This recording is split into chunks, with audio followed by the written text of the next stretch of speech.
Hello everyone, how are you? I am Akrash, your teacher here, and I will teach you different questions and their answers. So I welcome you on classtheta.com. So our today's question is, what happens if a workaround becomes the permanent way of dealing with a problem that cannot be resolved cost effectively?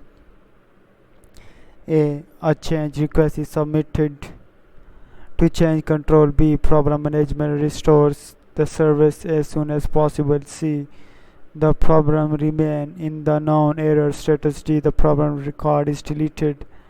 And the answer of the question is C. An effective incident workaround can become a permanent way of dealing with some problem when resolving the problem is not viable or cost effective. In this case, the problem remains in the known error status and the documented work around is applied should related incident occur. Ref 5.2.8.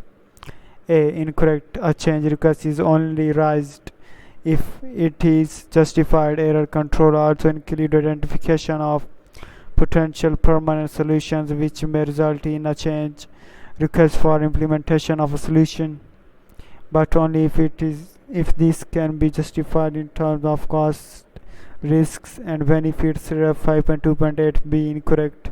The incident management practice restores service, not the problem management practice. The purpose of the incident management practice is to minimize the negative impact of incidents by restoring normal service operation as quickly as possible. Ref 5.2.5. D. Incorrect.